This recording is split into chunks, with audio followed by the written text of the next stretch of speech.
May adlaw mga kagilaan o mga igsoon. Nining mga takna, aduna tay nakita nga video nga naglibog siya og unsay hinungdan nganong ang Juan 5 bersikulo 18 nagahisgot man mahitungod sa paglapas ni Ginoong Hesukristo. Ato ni ngatagan og pagtagad mga kagilaan. Pan sa dili pa paminaw nato ang iyang video mga kagilaan. Tanan lang ko sa mga SDA ha, nga kugihan kaayo karon social media. Kana bitaw perminti lang hisgutan ang adlaw Sabado, adlaw papahulay o niya baboy mo man gina ang pinaka main nila nga topic bisan sa atong mga videos. Nagi mo comment dito maghisgot og Sabado, adlaw papahulay. Ang pangutana ba kay kung si Kristo matod nila o matod ninyo nga nagtamod sa adlaw ipapahulay o nagsimba sa adlaw Sabado. Ang pangutana, unsa ding adlaw to nga gisupak ni Kristo? Kinagsupak man siya sa adlaw papahulay. Kung imong basahon ang Juan chapter 5 verse 18, si Kristo nagsupak sa adlaw ipapahulay sa mga Hudiyo. Ang akong pangutana, unsa man tong adlaw nga iyang gisupak? Ang palihog na kong tubag mga kapilyano, mga SDA, basin og naamoy tubag, ug unsa tong adlaw nga iyang gisupak. Kung imong basahon ang Juan 5:16, tungod niini misugod ang mga Hudiyo sa paglutos kang Hesus kay giayo man niya ang tao sa adlaw ipapahulay. Sa 18, nagtinguha ang mga kadagkuan sa mga Hudiyo sa pagpatay kaniya tungod sa paglapas niya sa adlaw ipapahulay ug pag-angkon nga siya Dios. Amo na pangutanan nako, unsa man daytong adlaw nga iyahang gikuan gilapas nga adlaw ipapahulay sa mga Hudiyo? Kamatod pa ninyo Sabado man ka ang pagsimba ni Kristo ug ang balaang adlaw ang Sabado. O unsa man tong adlaw nga gilapas ni Kristo suma sa Juan 5:16 hangtod 18. Okay? Tubaga daw kay atong pasahon sa comment section. God bless. So inyong nabati, matod pa niya nga ngano daw nga ang mga nagbantay Sabado kanunay na lang mahimong paghisgot ang adlaw ipapahulay. Gani mao man kuno ni ang gilapas ni Kristo unsa kunoy kuan ani, no?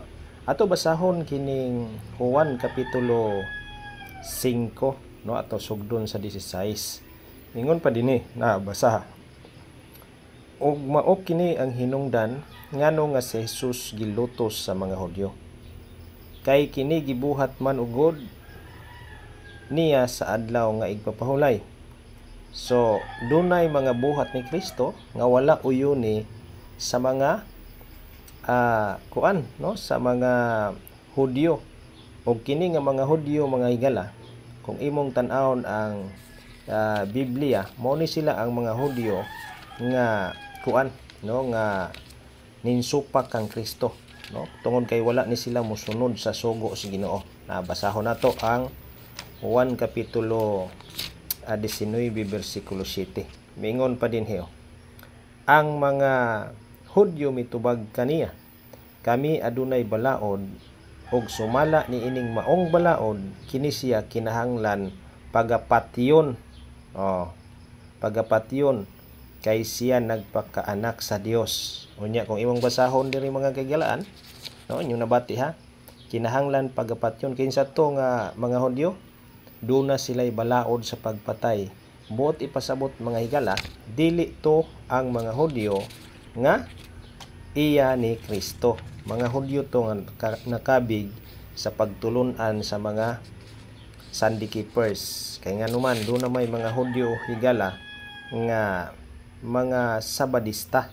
No? At tumabasa na din sa versikulo 31 sa Juan 18. No? At basahon.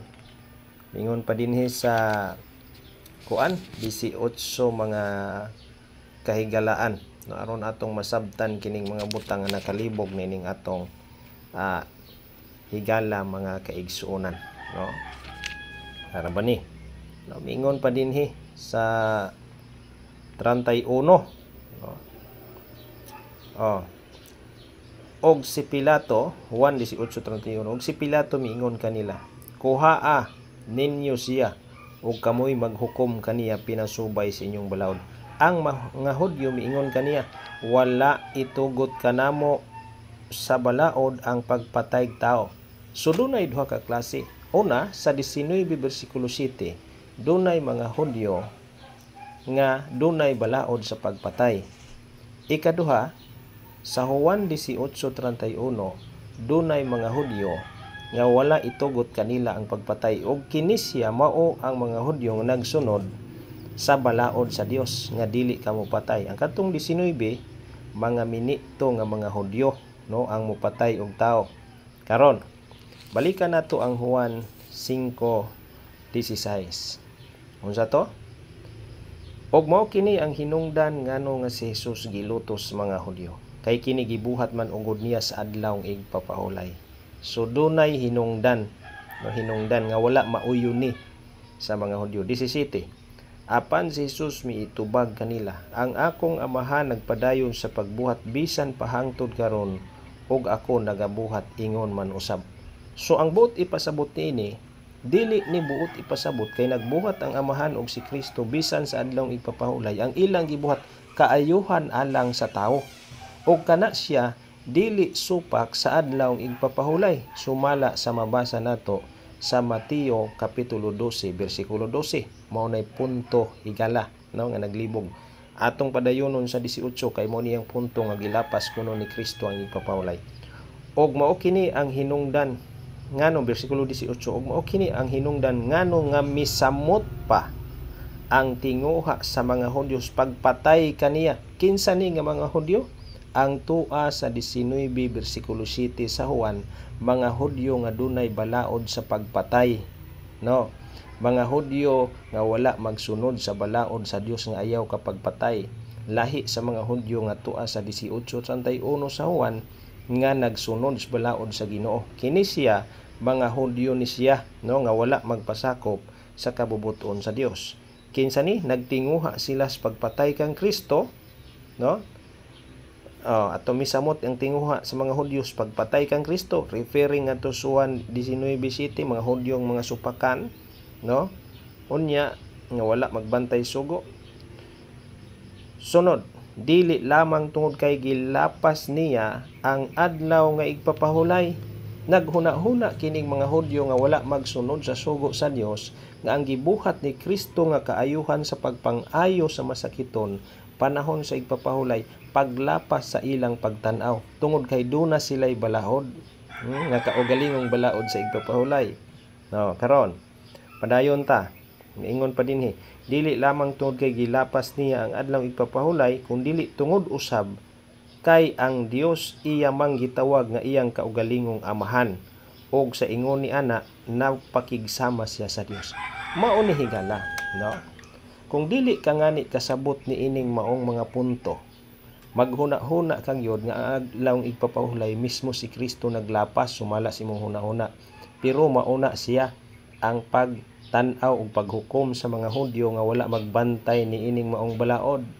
Kaya atong gibasa sa Juan kapitulo 19 bersikulo 7.